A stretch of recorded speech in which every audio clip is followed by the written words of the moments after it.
اللہ سبحانہ تعالیٰ نے انسان کو اس دنیا میں بھیجا اور اس کی زندگی کا مقصد یہ بتایا کہ الذی خلق الموت والحیات لیبلوکم ایکم احسن عملا، وہ جس نے موت اور زندگی کو بنایا تاکہ تمہیں آزما کے دیکھے کہ تم میں اچھے کام کون کرتا ہے۔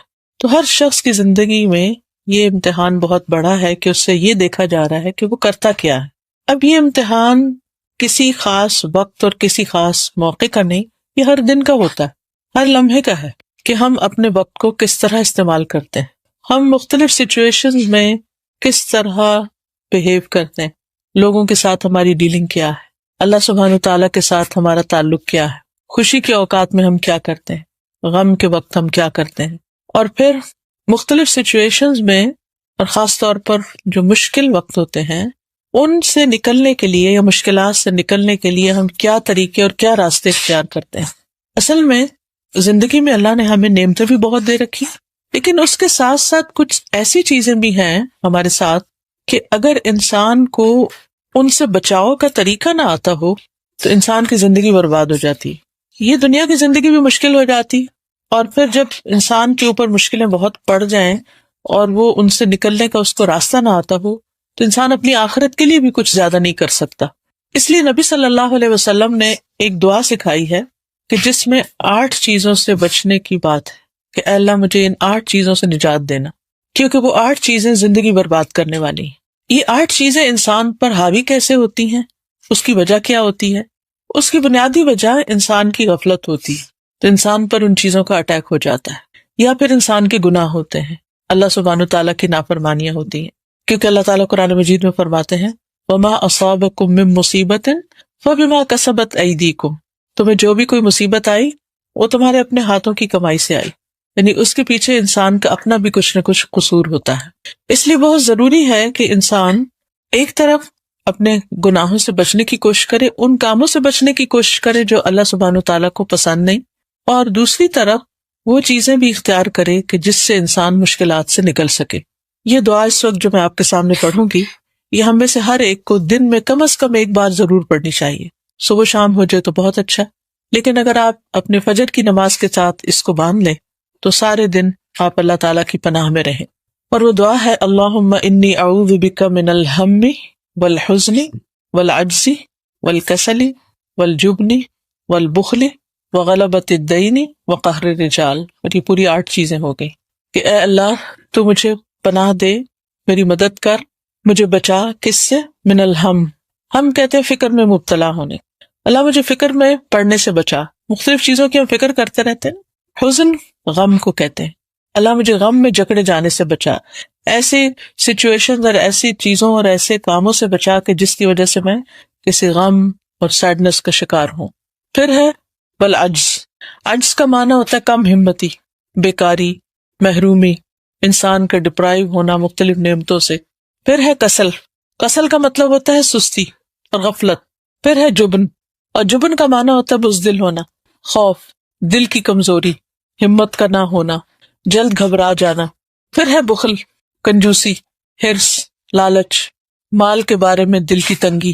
پھر ہے غلبۃ الدین، قرض کا غلبہ، ڈیٹس کے بوجھ تلے انسان دب جائے، ایسا پھنس جائے کہ اس سے نکلنے کی کوئی صورت نظر نہ آئے، ایک بھنور میں انسان پڑ جائے۔ اور پھر قہر الرجال، لوگوں کے قہر، غضب، ظلم اور غلبے سے بچانا، اللہ کہ لوگ ہمیں کنٹرول کریں، لوگ ہم پر چڑھائی کریں۔ تو یہ 8 مصیبتیں ایسی ہیں، 8 تکلیفیں ایسی ہیں کہ اگر انسان ان سے بچ جائے تو بہت پرسکون زندگی بسر کر سکتا ہے دنیا میں بھی، اور اگر انسان کا دل پرسکون ہے اور انسان کو ایک امن کی نعمت ملی ہوئی ہے تو انسان بہت پروڈکٹیو ہو سکتا ہے، بہت کچھ دنیا میں کر سکتا ہے، کیونکہ اللہ تعالیٰ نے ہمیں یہاں کچھ کرنے کے لیے بھیجا ہے، عمل کے لیے بھیجا ہے۔ کل قیامت کے دن ہمارے پاس اور کچھ بھی نہیں ہوگا، ہمارے اپنے ہی اعمال ہوں گے، بہن بھائی ہوں گے، رشتہ دار ہوں گے، مگر سب کو اپنی اپنی پڑی ہوگی، ہمارے ساتھ کوئی نہیں ہوگا، ہمارے ساتھ صرف ہمارا وہ اچھا عمل ہوگا جو ہم دنیا سے کما کے لے جائیں گے، اور وہ اچھا عمل 2 چیزوں سے بنتا ہے، ایک اللہ کی عبادت سے اور دوسرے بندوں کی خدمت سے۔ یہ دونوں چیزیں اگر نیک نیتی کے ساتھ کی جائیں تو انسان کے نامہ اعمال میں جمع ہوتی رہتی ہیں، اور یہی اپنے ہاتھوں کی کمائی ہے جو کل قیامت کے دن کام آنے والی۔ وہاں اگر ہم کسی سے بھی کچھ مانگیں گے، اگر ہمارے پاس نہیں کوئی بھی دینے کو تیار نہیں ہوگا. آج دنیا میں تو یہ ہوتا ہے کہ انسان کے پاس اگر کسی چیز کی کمی ہو گئی تو بہن بھائی ایک دم آگے آ جاتے ہیں، دوست آگے آ جاتے ہیں، کوئی اور ہم پر رحم کر لیتا ہے اور ہماری اس مشکل میں ہماری مدد کر دیتا ہے.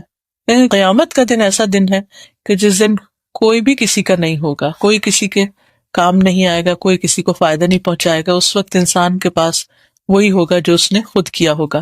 تو رسول اللہ صلی اللہ علیہ وسلم کثرت کے ساتھ یہ دعا مانگا کرتے تھے، اللہم انی اعوذ بک من الہم والحزن والعجز والکسل والجبن والبخل وغلبۃ الدین وقہر الرجال.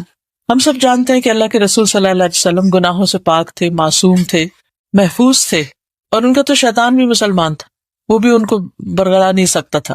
لیکن آپ صلی اللہ علیہ وسلم اس کے باوجود اپنے لیے کثرت سے دعائیں مانگتے تھے. کچھ عرصہ پہلے میں نے نبی صلی اللہ علیہ وسلم کی دعاؤں کو اکٹھا کرنا شروع کیا. قرآنی اور مصنون دعائیں ہم نے اکٹھی کی. پھر ایاک نستعین ایک کتاب ہے، اس میں مختلف چیزوں سے بچنے کی دعائیں، پھر استغفار، اللہ سے معافی مانگنے کی دعائیں، پھر اللہ کا شکر ادا کرنے کی دعائیں. میں نے دیکھا کہ نبی صلی اللہ علیہ وسلم کی اتنی زیادہ دعائیں ہیں کہ مجھے بہت حیرت ہوئی کہ وہ تو اللہ کے نبی تھے، اللہ کے محبوب تھے، لیکن اس قدر ان کے اندر بندگی اور اتنی عاجزی کہ ہر وقت اللہ سے مانگ رہے ہیں، چھوٹی سے چھوٹی چیز بھی اور بڑی سے بڑی چیز بھی، اور مختلف طرح کے شر سے اللہ تعالیٰ کی پناہ لیتے ہیں کہ اللہ تعالیٰ مجھے ان ساری چیزوں کے شر سے بچا. حالانکہ اللہ کی خاص تائید اور مدد آپ کو حاصل تھی، اس کے باوجود آپ اپنے لیے دعائیں کرتے تھے. تو ہم تو عام انسان ہیں اور ہمارے ساتھ تو شیطان بھی ہے اور اپنا نفس بھی ہے اور ماحول بھی، تو اپنے لیے اس دعا کو ہمیں کثرت سے مانگنا چاہیے. ایک دفعہ رسول اللہ صلی اللہ علیہ وسلم مسجد میں گئے تو آپ کے ایک صحابی تھے جن کا نام تھا ابو امامہ، وہ مسجد میں بیٹھے ہوئے تھے. تو آپ نے پوچھا کہ یہ نماز کا وقت تو نہیں، تو پھر تم مسجد میں کیوں بیٹھے ہو؟ تو اس نے کہا کہ مجھے کچھ تفکرات نے گھیرا ہوا ہے، میری کچھ پریشانیاں ایسی ہیں کہ جن کی وجہ سے میں بہت غم زدہ ہوں، اس لیے میں یہاں بیٹھا، اور وہ یہ کہ میں بہت قرضے میں پھنس گیا ہوں. تو آپ صلی اللہ علیہ وسلم نے ان کو اس وقت یہ فرمایا کہ یہ کلمات تم صبح شام پڑھا کرو تو تمہارے سارے فکر دور ہو جائیں گے. تو انہوں نے اس کا اہتمام کرنا شروع کر دیا، اس کی پابندی کرنی شروع کر دی. تو ان کے سارے فکر بھی دور ہو گئے، ان کا سارا قرضہ بھی اترا، اور پھر یہ دعا ہم سب کے لیے محفوظ بھی ہو گئی. ہماری مشکلات کے حل قرآن و سنت میں موجود ہیں. یہ الگ بات ہے کہ ہمیں پتہ ہی نہیں ہوتا کہ کیا کیا خزانے وہاں موجود ہیں. ہم عام انسانوں سے پوچھتے ہیں کہ ہمیں کوئی وظیفہ یا کوئی چیز بتا دیں، لیکن آپ دیکھیے کہ اللہ کے رسول صلی اللہ علیہ وسلم نے تو جو کچھ بتایا وہ ان کو وحی کے ذریعے ملا تھا، اور اگر ہم اس کو یقین کے ساتھ پڑھیں اور یقین کے اور شعور کے ساتھ اس کو مانگیں تو ہر طرح کی مشکلات حل ہو سکتی ہیں. تو آئیے ہم اس کو تھوڑا سا مزید ذرا سا ڈیٹیل کے ساتھ دیکھتے ہیں کہ کن کن چیزوں سے بچنے کی دعا کی گئی ہے. اللہم انی اعوذ بک من الہم والحزن والعجز والکسل والبخل والجبن ودلع الدین وغلبۃ الرجال، یا غلبۃ الدین وقہر الرجال، دونوں طرح کے الفاظ آتے ہیں. تو سب سے پہلی چیز جس سے بچنے کے لیے کہا گیا وہ ہے الہم. ہم کا مطلب ہوتا ہے تفکرات، فکر فاقہ، اس کا کیا ہوگا، اس کا کیا ہوگا، وہ کام نہیں ہوا، یہ مسئلہ رہتا ہے. بعض اوقات ہم لوگوں کی بس عادت ہو جاتی ہے کوئی نہ کوئی فکر لگائے رکھنا اپنے آپ کو، ایک ختم ہوتی ہے تو دوسری ختم ہوتی ہے تیسری. اصل میں شیطان ہمارا دشمن ہے، وہ کبھی ہمیں خوش دیکھ ہی نہیں سکتا. آدم علیہ السلام سے جیلس ہوا تھا نا کہ ان کو اتنا زبردست، اتنا اونچا لمبا قد ملا ہے، اتنا حسن ملا ہے، جنت کا لباس ملا ہے، اور ان کو علم ملا ہے، یعنی ہر طرح کی نعمت آدم علیہ السلام کے پاس تھی. اور پھر سب سے بڑی بات ہے کہ فرشتوں سے کہا گیا کہ ان کے آگے سجدہ کرو، شیطان کو بھی یعنی ابلیس کو بھی ساتھ کہا گیا. تو وہ بہت جیلس ہو گیا کہ ان کے آگے میں کیسے جھکوں، میں تو خود آگ سے بنا ہوں، اور آگ میں تو بڑی طاقت ہوتی ہے اور آگ بہتر ہے، اور آدم تو مٹی سے بنے. یعنی انہیں کوئی خوبی ان کی نظر نہیں آ رہی تھی کہ ان کا اتنا اونچا لمبا قد اور ان کا حسن اور جمال اور ان کا لباس اور ان کے پاس سب چیزوں کا علم، کیونکہ قرآن کہتا ہے نا علم آدم الاسماء کلھا، وہ علم جو فرشتوں کے پاس بھی نہیں تھا، ابلیس کے پاس بھی نہیں تھا. تو اب آپ ذرا امیجن کریے کسی ایسے شخص کو کہ جس کے پاس خوبصورتی بھی ہو اور جس کے پاس ہر طرح کی نعمتیں بھی ہوں، اور اس کے ساتھ ساتھ یہ کہ اس کے پاس علم بھی ہو، ہائیلی کوالیفائڈ بھی ہو، تو کون اس سے جیلس نہیں ہوگا؟ عام طور پر جس کے پاس یہ سارا کچھ اکٹھا ہو جائے تو اس کے تو بہت دشمن ہو جاتے ہیں خواہ مخواہ میں بھی. تو ابلیس کو آدم علیہ السلام سے حسد ہوا، وہ ان کو دیکھ نہیں سکا کہ اتنی زیادہ اس مٹی کے پتلے کو عزت مل گئی ہے تو اسی طرح انسان کی زندگی میں بعض مرحلے ایسے ہوتے ہیں کہ جب انسان محنت کرتے کرتے اللہ کی توفیق سے آگے بڑھتے بڑھتے کسی مقام پر پہنچتا ہے تو خوشیاں دیکھنا نصیب نہیں ہوتی. خوشیاں ہوتی ہیں، نعمتیں ہوتی ہیں، ہمارا دل فکروں سے آزاد نہیں ہوتا، ہم نعمتوں کو انجوائے نہیں کر سکتے. تو ان کو کیوں نہیں انجوائے کر سکتے کہ شیطان ہمارے دل میں وسوسے ڈالے چلے جاتا ہے، کہیں یہ نہ چھن جائے، وہ نہ ہو جائے، وہ کسی کا ہم سن لیتے ہیں، اس کے اوپر کوئی مشکل آ گئی تو ہمیں یوں لگتا ہے جیسے وہ ہم پہ بھی آگے رہے گی یا کچھ ہوگا. تو خواہ کی کچھ نہ کچھ فکریں، کچھ فوبیاز، کچھ ذہنی پریشانیاں انسان کو لگ جاتی ہیں. تو ایسی پریشانیاں، ایسی فکریں، اور خاص طور پر فضول قسم کی پریشانیاں جن کا کوئی وجود ہی نہیں ہے، جن کی کوئی حقیقت ہی نہیں ہے، ان سے بچنے کے لیے یہ دعا بہت فائدہ مند ہے. اللہم انی اعوذ بک من الہم. دوسری چیز جس سے بچنے کے لیے دعا مانگی جا رہی ہے وہ ہے حزن. حزن کہتے ہیں غم کو، جو پاسٹ کے واقعات پر ہوتا ہے. اگر ہم کبھی بھی رو رہے ہوں تو سوچیں گے ہم کس بات پہ رو رہے ہیں، تو کوئی نہ کوئی چیز ہوگی جو پیچھے گزر چکی ہوگی. کچھ چیزیں تو قریب نیئر پاسٹ میں گزری ہوتی ہیں، اور کچھ وہ بچپن کی ہوتی ہیں، اور کوئی شادی کے وقت کی ہوتی ہے، اور کوئی ان کو یعنی یاد کر کے رونا شروع کر دیتے ہیں ہم کبھی کہ یہ کیوں ہوا، فلاں نے مجھے یہ کیوں کہہ دیا، فلاں نے میرے ساتھ ایسا سلوک کیوں کیا، وغیرہ وغیرہ. تو یہ جو حزن ہے کہ ماضی کو انسان نہیں بھول سکتا، اس سے بھی انسان کی فیوچر کے لیے کام کرنے کی جو صلاحیت ہوتی ہے وہ کم ہو جاتی ہے، وہ ختم ہو جاتی ہے. اور یہ حزن بھی انسان کا بہت بڑا دشمن ہے. تو اس لیے انسان کو اس غم سے بچنے کے لیے کوشش بھی کرنی چاہیے اور دعا بھی کرنی چاہیے. حدیث میں آتا ہے کوئی بندہ ایمان کی حقیقت کو اس وقت تک نہیں پا سکتا جب تک اسے یہ یقین نہ ہو جائے کہ جو کچھ اسے پہنچتا ہے وہ اس سے رہ نہیں سکتا تھا، اور جو اس سے رہ گیا وہ اسے پہنچ نہیں سکتا تھا. یعنی جب یہ بات انسان کو سمجھ آ جائے گی تو انسان کو ایمان کی حقیقت سمجھ آ جائے گی. کیا مطلب ہے اس کا؟ کہ جو میرے ساتھ ہوا یہ ہونا ہی تھا، یہ میری تقدیر میں تھا، اس لیے ہو گیا. اور کبھی غم اس بات کا ہوتا ہے کہ فلاں چیز مجھے ملنے والی تھی وہ کیوں نہیں ملی. یعنی خاص طور پر انسان اگر کوشش کرتے کرتے کوئی چیز اچیو کرنے کے قریب ہوتا ہے تو بعض اوقات ایسا ہوتا ہے کہ وہ چیز پا نہیں سکتا، وہاں تک پہنچ نہیں سکتا. مثلاً آپ کے بچوں میں سے کوئی بچہ پڑھ رہا ہے، این آخری ایگزام میں اس کے ساتھ کچھ ہو جاتا ہے اور وہ اپنی ڈگری کمپلیٹ نہیں کر سکتا. کبھی شادی کے لیے رشتہ آتا ہے اور ہوتے ہوتے ہوتے بات بنتے بنتے اچانک ختم ہو جاتی ہے، بعض اوقات بات پکی ہو کے بھی ختم ہو جاتی ہے. اب یہ باتیں ہمارے لیے جان لیوا ہو جاتی ہیں کہ میرے ساتھ ایسا ہوا تو کیوں ہوا، میرے بچے کے ساتھ ایسا ہوا تو کیوں ہوا. کبھی اس سے بھی آگے بڑا پرابلم ہو جاتا ہے کہ شادی بھی ہو جاتی ہے پھر ڈیورس ہو جاتی ہے، اور بڑا زخم ہو جاتا ہے. کبھی ساتھ بچے بھی ہوتے ہیں، کبھی اچانک جاب چلی جاتی، کبھی کوئی عزیز ساتھی جدا ہو جاتا ہے. یعنی انسان کی زندگی میں بہت سے ایسے واقعات، حادثات ہوتے رہتے ہیں کہ جو انسان کے لیے حزن کا سبب بنتے ہیں. اب اگر انسان یہ سوچے کہ یہ کیوں ہوا، یہ کیوں ہوا، جتنا بھی سوچتا رہے اس سے وہ غم دور نہیں ہو سکتا، وہ بڑھے گا. یہ تو ایسے ہی کہ اگر آپ کے ہاتھ میں زخم ہے اور آپ اس کو کروید کے دیکھتے رہتے ہیں کیا نیچے کے، تو جتنا آپ اس کے ڈیپتھ میں جائیں گے اتنا ہی کام خراب ہوگا. تو اس کا حل کیا؟ ہم کیا کرتے ہیں جب کوئی کٹ وغیرہ لگ جائے تو کرتے کیا ہیں؟ اس کا بینڈیج لگا دیتے ہیں، اس کو لپیٹ دیتے ہیں، اس کو بند کر دیتے ہیں، اس کو کھول کے اسے کریدتے نہیں ہیں بلکہ ختم کر دیتے ہیں، کور کرتے ہیں اس کو. اسی طرح انسان کی زندگی میں جو بھی کوئی حادثہ ہوتا ہے، اگر انسان یہ سمجھ لے کہ یہ میری تقدیر میں لکھا ہوا تھا، یہ نقصان تھا یا فائدہ تھا یا جو بھی، یا میرا فیصلہ غلط تھا، لیکن اللہ کے اذن کے بغیر تو کچھ بھی نہیں ہو سکتا، تو اس لیے اب جو ہو گیا سو ہو گیا، اب میں اس کو واپس نہیں لا سکتی. اگر میرا کوئی ڈیسیژن غلط تھا تو بس وہ ہو گیا نا، اب کیا کیا جائے؟ کب تک روئیں گے اس پر؟ کب تک پریشان ہوں گے؟ کتنا پریشان ہوں گے؟ کیا پریشانی سے وہ مسئلہ درست ہو جائے گا، حل ہو جائے گا؟ قطعاً نہیں. تو اس لیے ایسے مواقع پر اس حزن سے نکلنے کے لیے نبی صلی اللہ علیہ وسلم نے ہمیں کیا بتایا؟ تقدیر پر ایمان لے آؤ.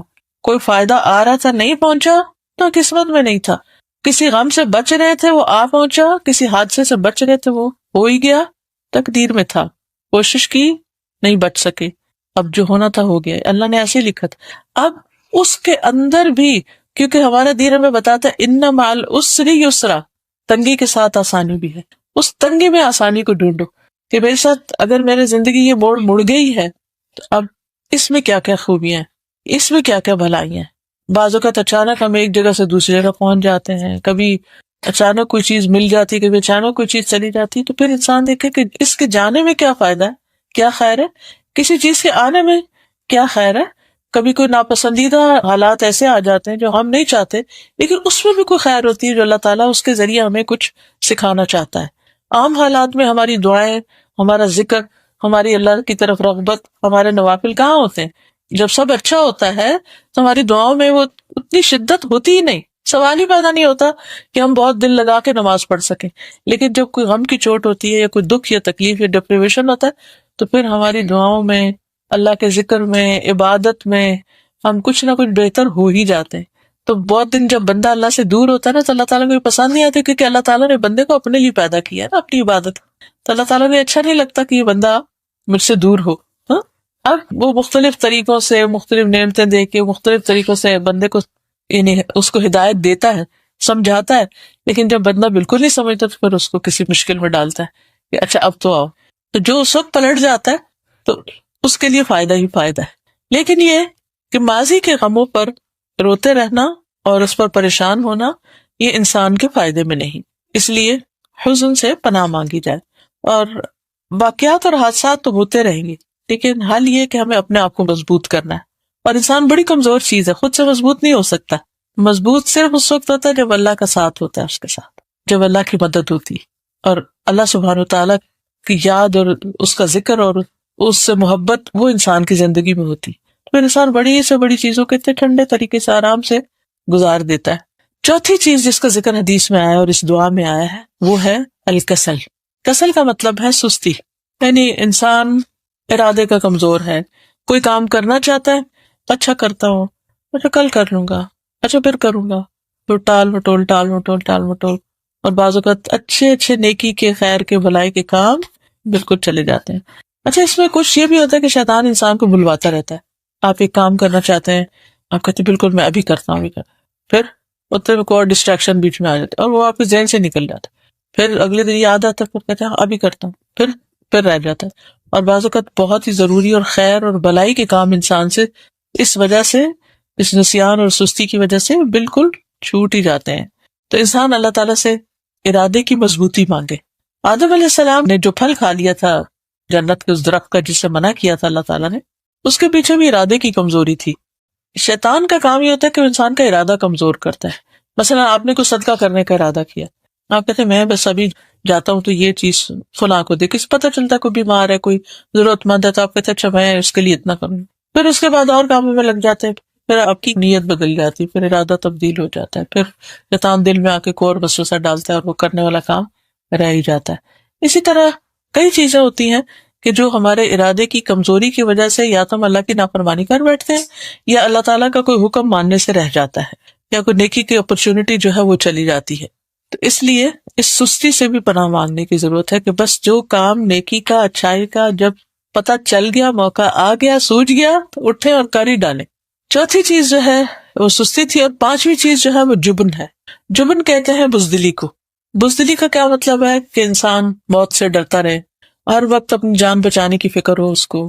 تو اس طرح کے خوف کا شکار ہو، کہیں چھت نہ گر جائے، کہیں میں سیڑھی سے نہ گر جاؤں، کہیں مجھے ہارٹ اٹیک نہ ہو جائے، کبھی یعنی اس قسم کے تفکرات اس کو ہر وقت خوف زدہ رکھیں کہ انسان یعنی کوئی انیشیٹو نہ لے کوئی بڑا کام کرنے کا.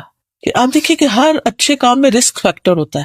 آپ کو بزنس کرنا چاہتے ہیں تو اس میں بھی رسک ہوگا، آپ شادی کرنا چاہتے ہیں اس میں بھی رسک ہے، آپ کچھ بھی کرنا چاہتے ہیں، ہر چیز کے اندر ایک رسک انوالوڈ ہے. اب جو بہادر لوگ ہوتے ہیں نا وہ جانتے تو ہے کہ رسک ہے، لیکن وہ اپنے اندر ہمت پاتے ہیں کہ ہم اس رسک کے اوپر قابو پا لیں گے، ہم کنٹرول کر لیں گے. سو وٹ کیا ہوا، اونچا اڑا ہی نہیں جا سکتا جب تک کہ انسان اس رسک کے خوف پر قابو نہ پائے. اور یہ بھی اللہ ہی کی مدد سے ہو سکتا ہے کہ انسان اس پہ قابو پا لے.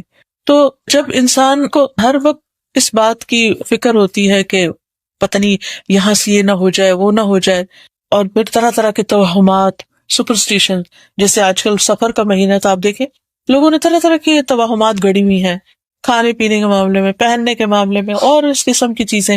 حالانکہ ہمارے دین میں اس کو کوئی کانسیپٹ ہی نہیں ہے. ہمارا دین ہم کو بہادر بناتا ہے. خالد بن ولید جو تھے انہوں نے بے پناہ جنگوں میں حصہ لیا، ان کے جسم کا کوئی حصہ ایسا نہیں تھا جس پر کوئی نہ کوئی زخم کا نشان نہ ہو، لیکن بستر پر موت آئی تو مرنے سے پہلے کہنے لگے کہ بزدلوں کو میری طرف سے پیغام دے دو کہ موت میدان جنگ میں نہیں آتی. یعنی موت سے اگر تم ڈرتے ہو اور اس وجہ سے آگے نہیں بڑھتے تو ضروری نہیں کہ کوئی کسی ایسی جگہ پر ہوگا تو اس کو لازمی موت آ جائے گی. بعض لوگ ہجوم سے گھبراتے ہیں اسی لیے حج نہیں کر پاتے. بعض لوگ جہاز پہ بیٹھنے سے گھبراتے ہیں، ڈرتے ہیں. کوئی لفٹ پہ چڑھنے سے ڈرتا ہے. کوئی یہ فوبیاز جو ہوتے ہیں نا طرح طرح کے. کوئی تو کاکروچ سے بھی ڈرتا ہے اور چھپکلی سے، اس طرح کی چیزوں سے. تو ان چھوٹی چھوٹی چیزیں، یہ ساری چیزوں کو بزدل بنا دیتی ہیں. تو اس سے بھی پناہ مانگنی چاہیے کیونکہ پھر انسان آگے نہیں بڑھ سکتا، کرنے کا کام اس کا رہ جاتا ہے. کچھ لوگ رات کو اٹھ کے نماز پڑھنا چاہتے ہیں تہجد کی، لیکن وہ اکیلے کھڑے ہونے سے اور اندھیرے سے ڈرتے کہ پتہ نہیں کیا ہو جائے گا. کیونکہ ظاہر ہے جس کمرے میں ہسبینڈ ہے یا اور بچے وغیرہ سو رہے ہیں وہاں تو اپنا لائٹ آن کر سکتے ہیں، نہ آپ وہاں کھڑے ہو کے پڑھ سکتے کیونکہ ہو سکتا ہے بیچ میں آپ کھانسنے لگ جائیں یا کچھ ہو جائے تو اس کی وجہ سے دوسرے ڈسٹرب ہو جائیں. ابھی ساتھ کے کمرے میں چلے جاؤ، باہر نکلو، لابی میں نکل جانے نہیں ڈر لگتا ہے. تو اس وجہ سے آپ دیکھیں کتنے آپ ایک نیکی کے کام سے محروم ہو رہے ہیں. محض آپ جاگ بھی رہے ہیں، آپ میں ہمت توفیق سب کچھ ہے، لیکن محض یہ ڈر آپ کو کچھ کرنے نہیں دے رہا، حالانکہ کچھ بھی نہیں ہوا. تو ان چیزوں پر، انہونی اور انجانی قسم کی چیزوں کے خوف سے بھی بچنے کے لیے یہ دعا کرنا ضروری ہے کہ اللہ تعالیٰ مجھے بزدلی سے بچا. پھر اسی طرح چھٹی چیز جو ہے وہ بخل ہے، مال کے بارے میں کنجوسی کرنا، اپنے مال سے خود فائدہ نہ اٹھانا. یعنی اللہ نے دیا ہوا بہت کچھ ہے لیکن اس کو استعمال نہ کرنا، اسے کام میں نہ لانا، نہ اپنی ذات پہ لانا، نہ کسی کو دینا. یا وہ بینک میں رکھا ہوا ہے یا وہ کہیں گولڈ کی شکل میں کہیں رکھا ہوا ہے یا کہیں کہ نہیں یہ بچوں کے کام آئے گا، فلاں کے کام آئے گا، ایسا کریں گے ویسا کریں گے، اور جو نعمت ہے اس کو انجوائے نہ کرنا. پھر اسی طرح یعنی بجائے اس کے کہ مال سے ہمیں آسانی ملے، ہم مال کی وجہ سے اور مشقت میں پڑ جائیں، تو اس سے مشکل چیز کیا ہو سکتی ہے. اور پھر بعض اوقات تو وہ بخل اتنا زیادہ ہو جاتا ہے، اتنے سٹنجی ہو جاتے ہیں لوگ کہ اللہ کا حق بھی نہیں دیتے، بندوں کا حق بھی نہیں دیتے، نہ زکوٰۃ ادا کرتے ہیں، نہ صدقات خیرات، نہ رشتہ داروں کی کیئر، نہ مساکین اور جو ضرورت مند ہیں ان کی کیئر. تو اس سے بھی کہ اللہ تعالیٰ ہمارے دلوں میں وسعت پیدا کر. اور مال کی محبت تو ہر ایک کے دل میں کسی نہ کسی درجے میں ہوتی ہے، لیکن ایسی محبت کی جو خرچی نہ کرنے دے، نہ اپنی ذات پر نہ کسی اور پر، تو یہ نقصان دہ ہے. تو یہ بھی اللہ ہی کے فضل سے جا سکتی ہے. پھر غلبۃ الدین، قرضے کا غلبہ، قرضے کا بری طرح مسلط ہو جانا. بعض اوقات لوگوں کو فضول قرض لینے کی بھی عادت پڑ جاتی ہے، ہر چھوٹی بڑی چیز کے لیے قرض لے لیتے اور پھر اس کو ادا کرنے کی فکر نہیں کرتے، نہ اس کے لیے محنت کرتے ہیں.